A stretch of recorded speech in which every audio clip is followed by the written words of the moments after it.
All right, I'm happy with this. I'm going to hit it where it's touching and move along.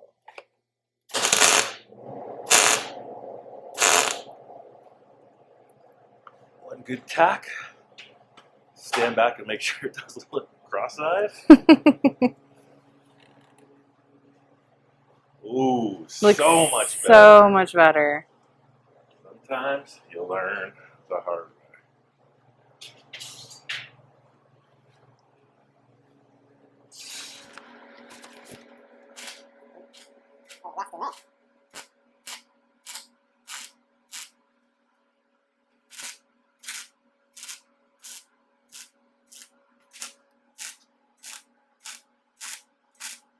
I talk a lot.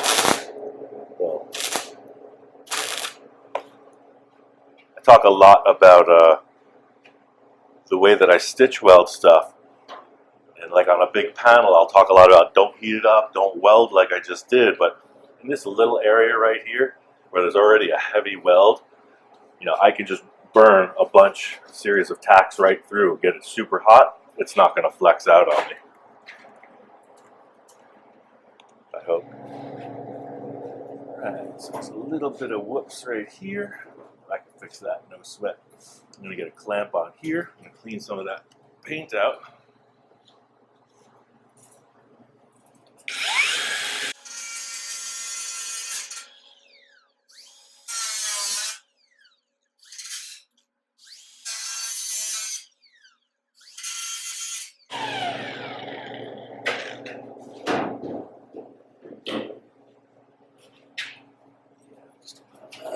Favor that a little bit.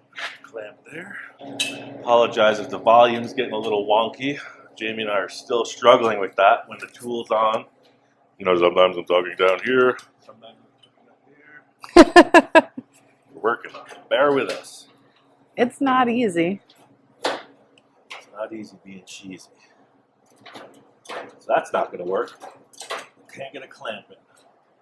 So I'm going to go to the other trick I described in another video with the screw. Again, with the self-tapping screw. May seem redundant if you watch all the shows, but if you haven't seen it, it's going to pull that panel right together, lickety-split. I used it to pull a dent out. Somebody said, yeah, a stud gun could do that. Someone else could say, oh, X clamp will do that, Y clamp will do that. But this does everything all the time. I use it non-stop. Put it right next to that.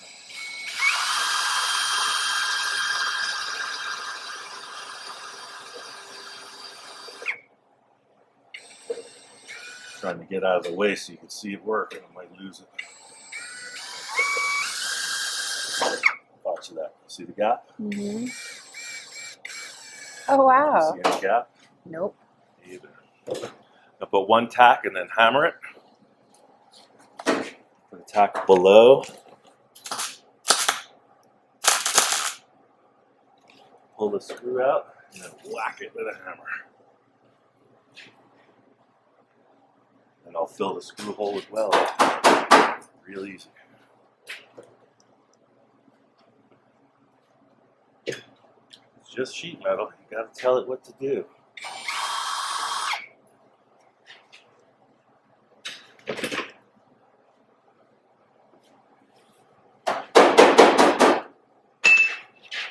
I'm gonna weld right through that screw hole and close it up.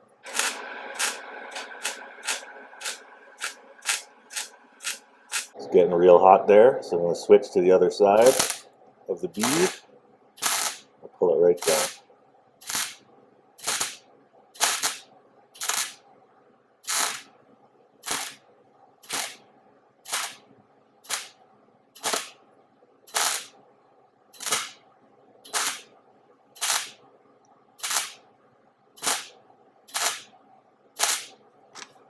There's a little rust in there that was falling away, so the bead's a little bit sloppy, but it works. All right, back to this side. I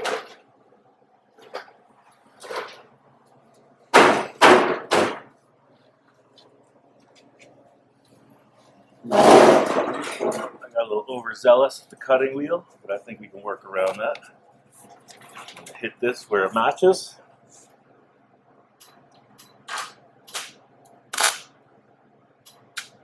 This is a butt weld right here. It's not a lap. So it'll be a little bit more critical.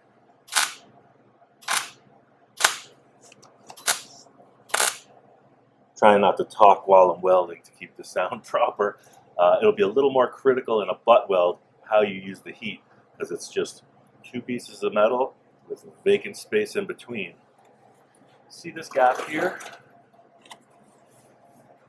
This is the dent in the international fender was here. So I'm going to use the screw again and just level that right up.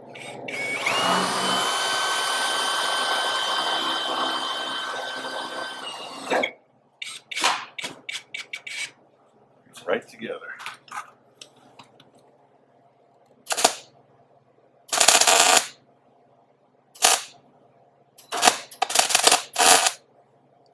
Now that I got them locked, I mentioned that this is dented a little bit, right?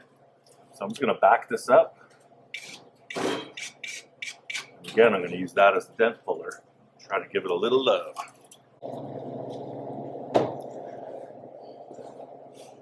All this equals up to no extra tools, no stud gun, no special clamps. Talking about a piece of a pry bar and an old wire brush as a lever. All right, so put a little lever on there and bring it out a bit.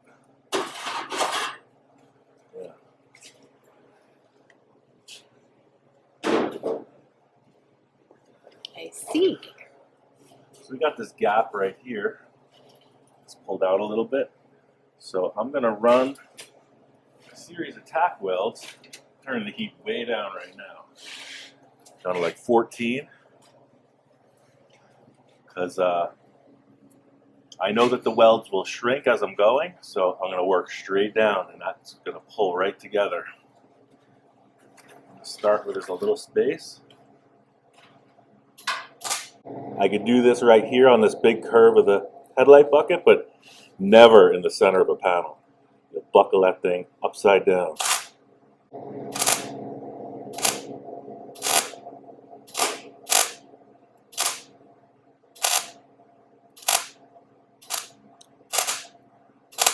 I'm just dropping one weld bead below the other one.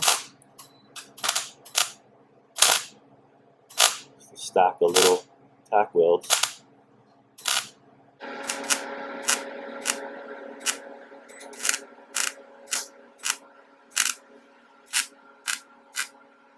The way I'm treating this, you can see it's very tall in the weld bead. It's almost like candle wax dripping down, but that's what I'm doing to fill that gap. I'm going to grind the tops off of these.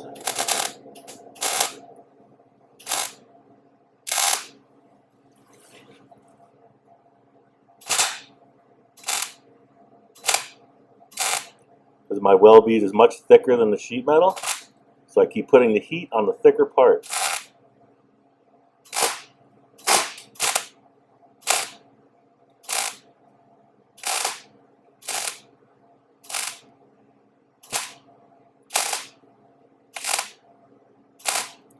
Some folks have talked about using the coat hanger to fill that. For sure, I agree. I'm going to do a little jammy there that doesn't involve a coat hanger, but same idea. If you get in trouble where you miscut, gap is weird, you can feed a piece of steel wire, even a coat hanger, like a TIG welding rod, burn it with the arc, and add that metal.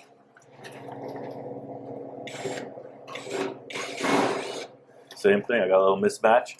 I'm going to push this in there, and use this as the joiner.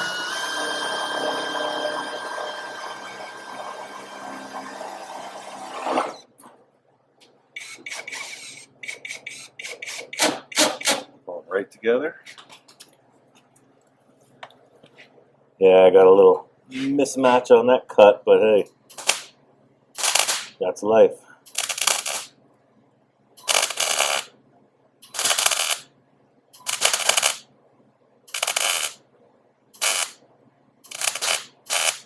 You can hear that welder popping back because it's a cold weld. I'm trying to just add material without burning through. Because it's sheet metal, it's super thin, so I'm able to burn it through for penetration, but yeah, this machine is set super low right now. That's why it's popping.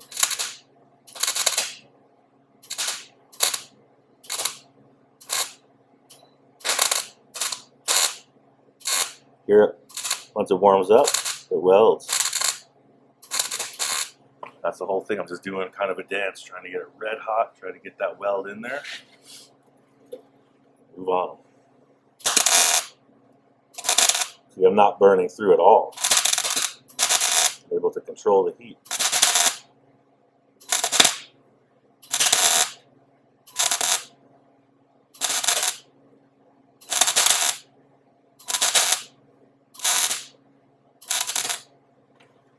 All right. That's a pretty nice looking bead right there. Should do that every day.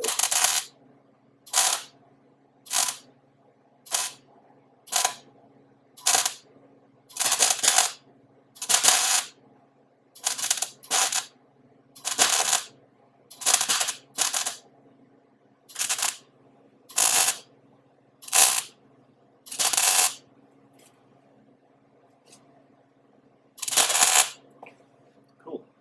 So yeah, I got a nice grab on there. That weld bead's going to be very rigid. I'm going to come with a hammer behind it after it cools down a bit, try to stretch it back, work on that dent some more. Now I think we're going to flip to the inside, remedy that.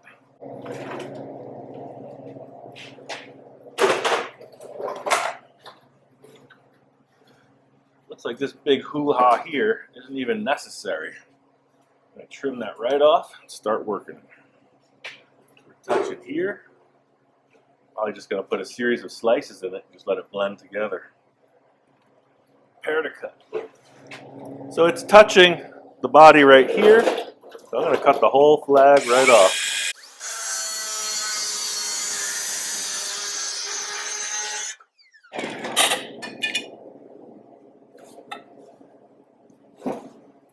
I'm going to want to bring this together, so I'm going to do a series of cuts.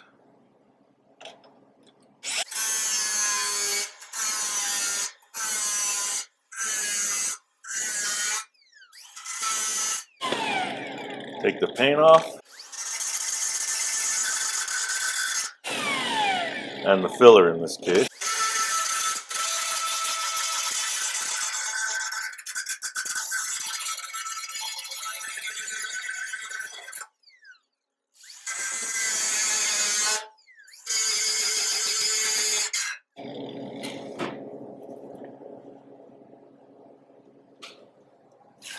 Do the old screw trick again. Grab one. So with this, I'm going to go right through. Oops, some action on there. Hold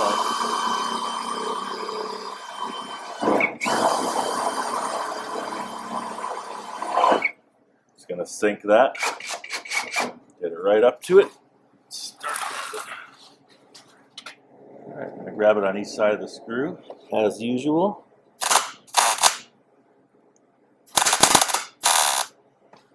So I put these relief cuts in here, because that's going to help modify this shape to fit up with the International. Watch this. Knock each tab down.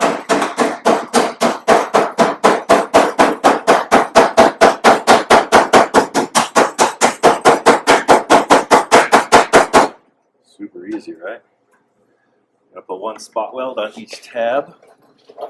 It's going to be a bunch of welding to put this back together, but this is the most straightforward way.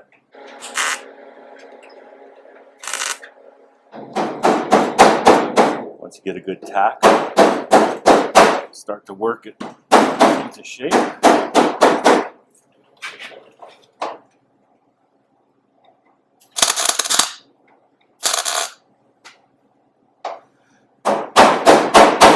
That's kind of it. There's a lot of welding through here, so I'm going to let this cool down now. I'm not going to get this whole thing shrinking up in a crazy pattern.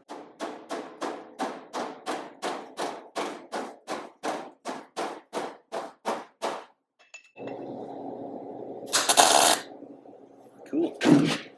While that's cooling, I'm going to come back up across the top here.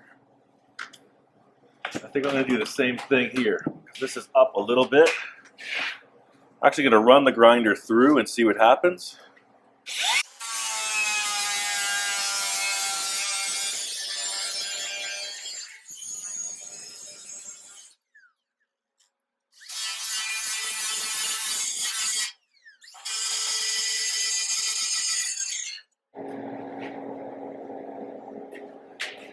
Do that little sawzall blade trick, get the panel aligned.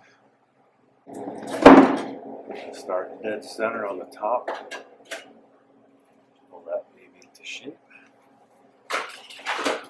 Have the smallest grab possible. There, get it lined up. Both sides.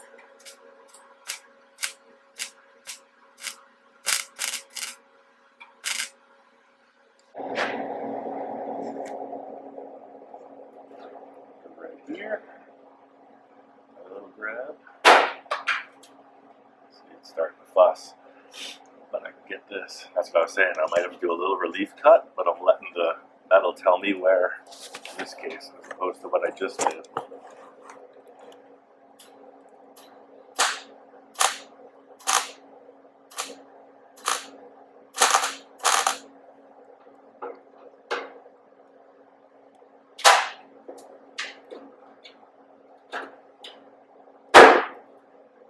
Oh. The real world right here.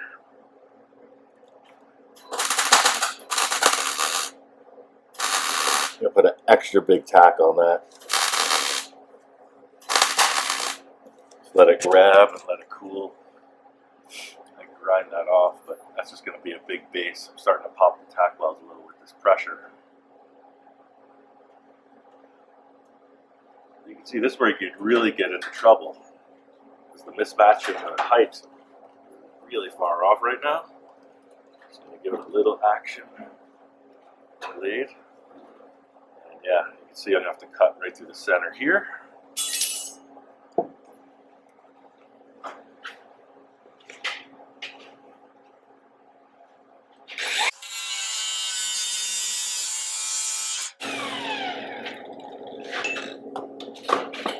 Now it'll just fall into place because you got a little room to wiggle.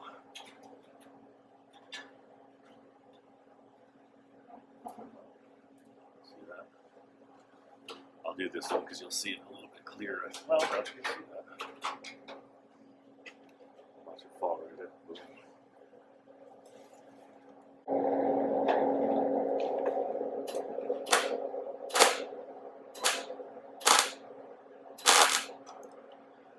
Again, this is butt welding, so I'm not going to heat it up too much at all. Just do a little more adjustment right next door.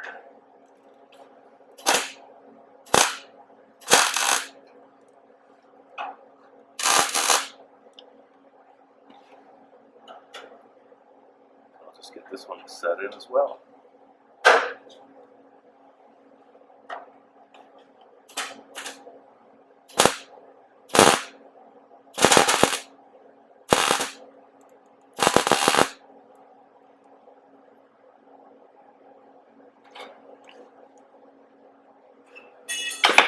Rat-a-tat.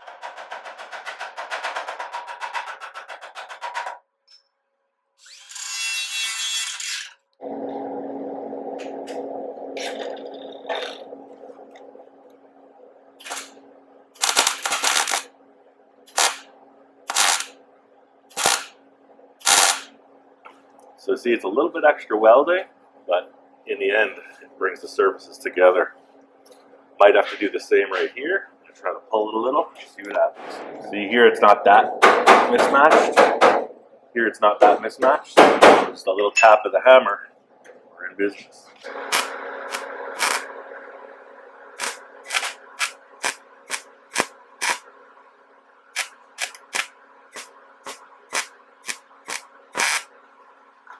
It's the whole thing with this type of welding, just like I did in the other episode. Spot it, let it cool. Correct it with a hammer if you need to. Move on.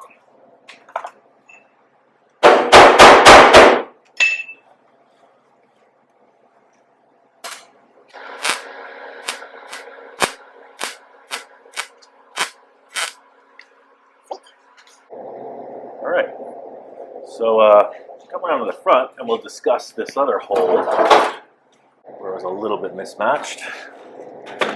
Right here we got our first mismatch problem with the way the International sweeps into the Volkswagen. So I'm going to try to shrink this a little bit, set it close.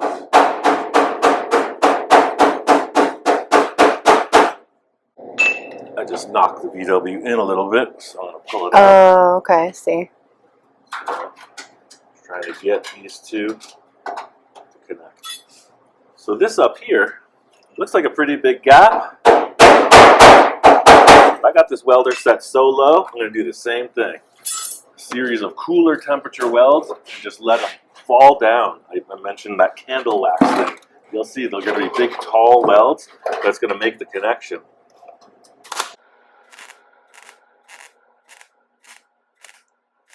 Putting the arc down between the two panels so that the blob of metal that's produced starts way in on the joint.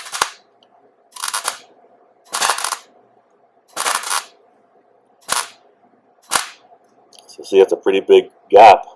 I'm going to fill it right up.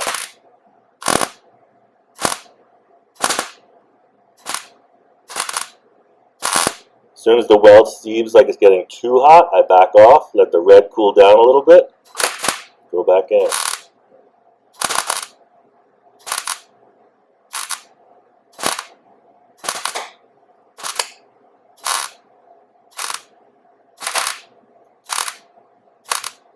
Again, my arc, my point of contact with the little end, I'm pushing it on the opposite side of the weld and letting it fall into place. I'm aiming it behind the sheet metal, actually, onto the bigger weld bead.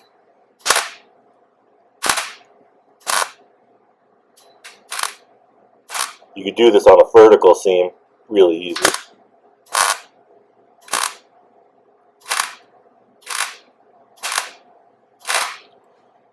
Right, pretty big gap through here. Just going to fill it. Takes a little time.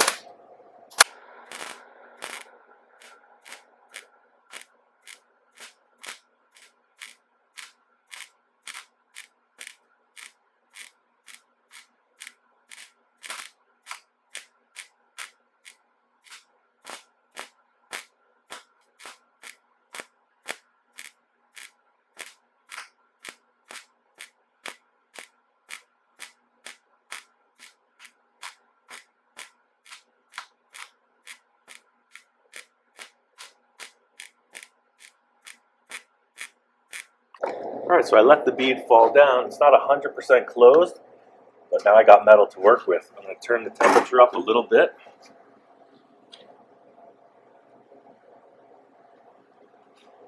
I'm going to start from the top again. Now I got a little more heat. I'm going to make every effort to not burn any more of the sheet metal away. I'm working on the weld bead. See that? A little bit bigger bead. I can do this because it's a really tight inside corner. The shrink is not going to happen.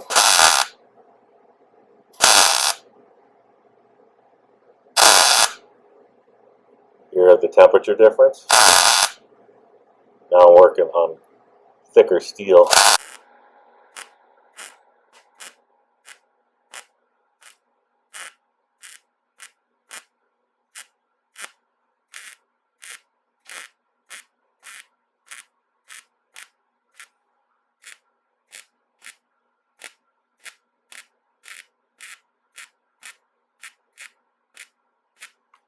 There you go, there's no more gap.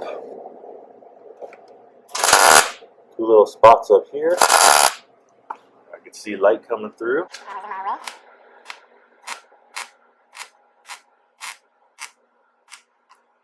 I'll put a wire brush on it so it's a little bit clearer as to what went on here. This is very hot.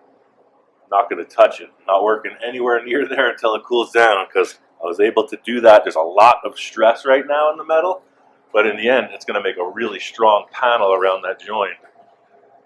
Do not do that on the center of a door or a roof. You're going to be in big trouble. You can't tell, but that metal right now is shrinking down as it cools.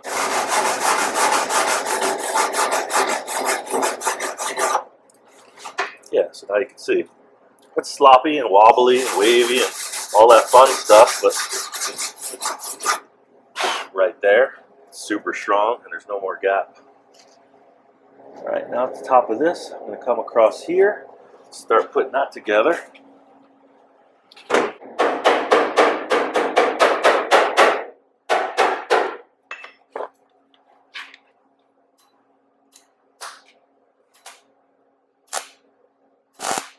See how I start the weld like that? When you got a gap in there, I like to just touch it, start it, right? Add a little bit. As soon as you got your bead there, set it. Gets good penetration, no burn through. Gap right here, same deal. Touch it, drop a little bead right on it. As soon as you got some metal, send it.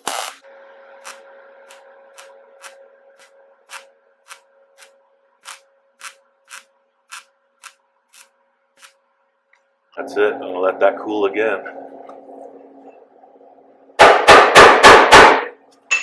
Do a little work over here.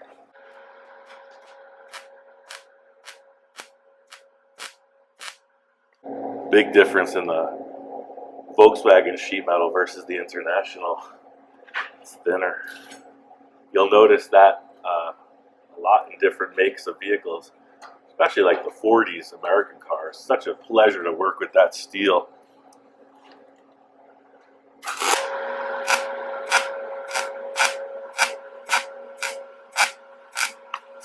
Back in the early 2000s, I was doing any kind of work I could, and I shaved a lot of Honda Accord door handles. What a pain. The metal was so thin.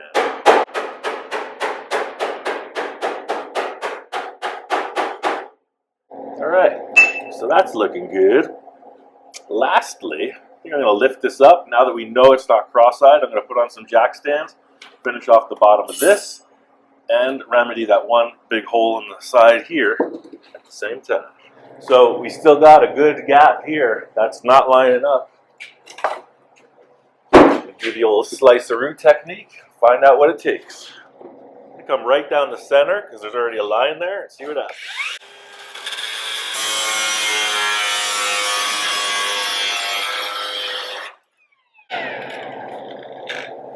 Don't want to move, so I'm going to come in here.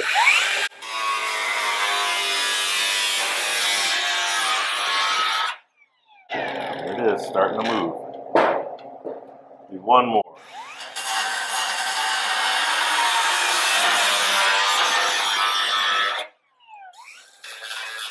Aha! Look at all that filler. Whoa!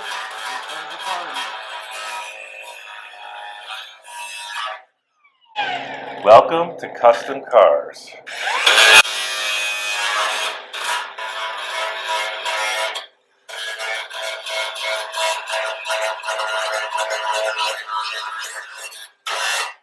I knew something was suspicious.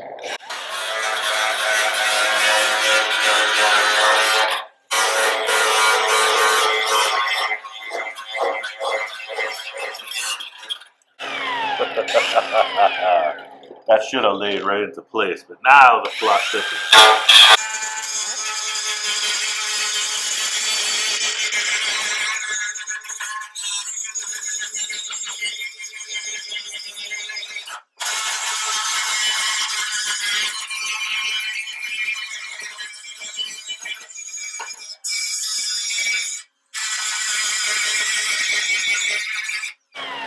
That's your problem right there. That's where it got hit. Not a deal breaker, but now we can see every car's got a history. You get the sanding disc, clean it up a little bit more.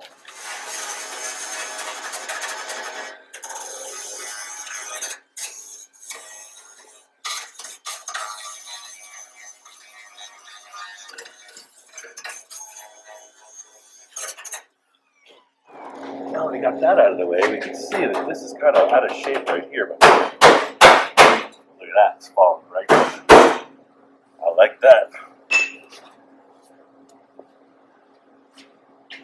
So there's just a lot of tension from the collision, and then there's a lot of filler that was rigidizing those little pedals that I prepared. And I think we're well on our way. I think so too. Push it down. Look at that. It's right.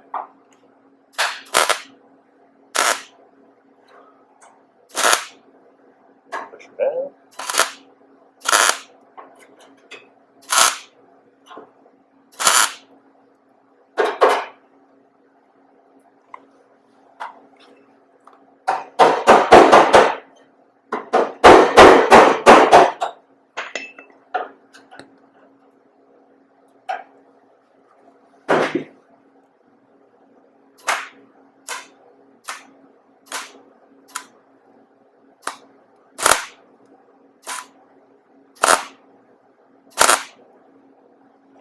See how effective that is? Mm-hmm.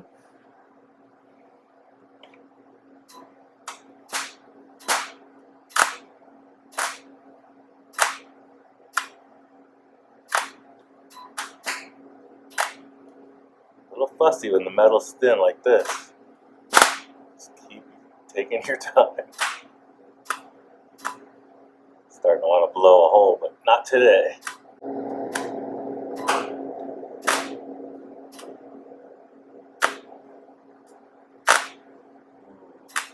It's giving me a hard time.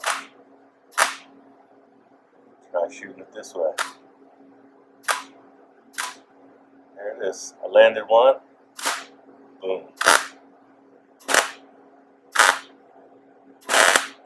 Send it. Sometimes you gotta do the dance. So this one looks like it's gonna need one more trim, maybe. That'll do. Just gonna take off a little bit. I can use the hand shears on that. Just a little smidgy right here as it overlaps.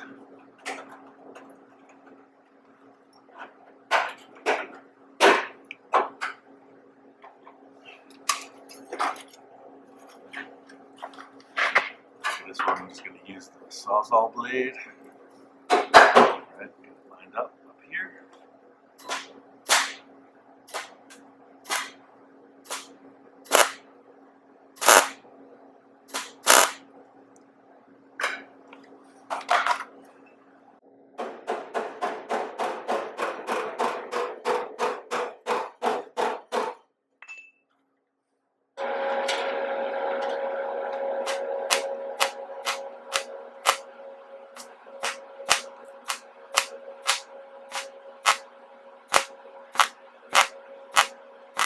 Tell the difference with the Volkswagen metal, how fussy it is to weld in comparison to the 50s International. Yeah. A little less cooperative. All good. We have waves. See, now I'm on the International. Boom. No problem.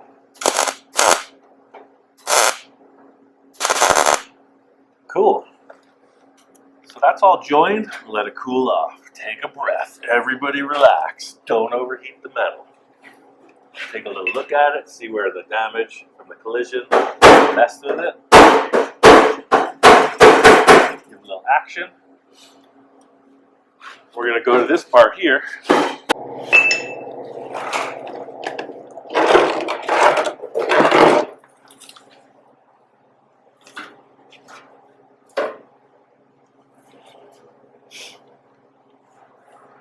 Alright. So I'm going to preface this by saying the last time we did this, a lot of people chimed in.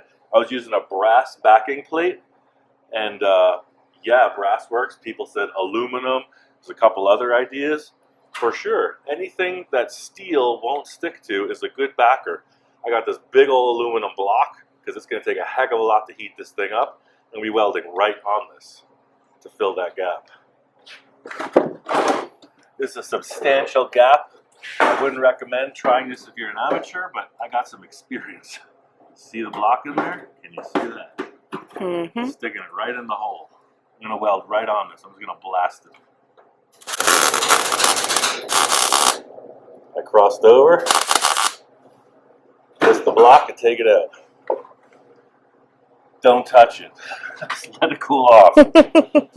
While that's cooling, I'm going to go back up here, do a little tack welding around this area.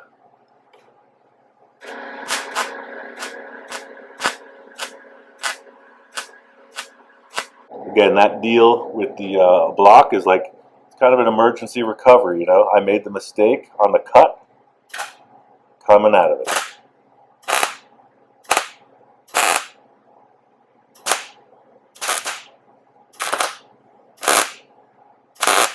Show me the individual that doesn't make mistakes, and I will show you a liar.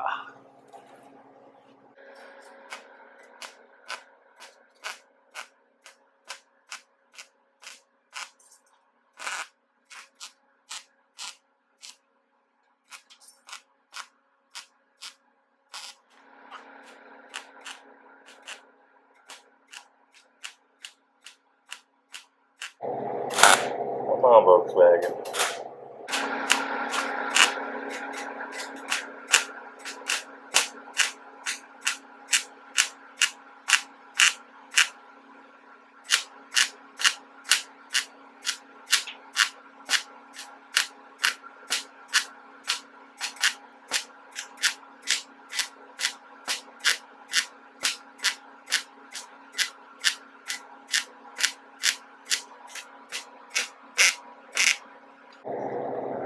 I went hard here because I do want this to shrink. If this buckles in, it's just going to help that transition a little bit better. I might even get a little hammer.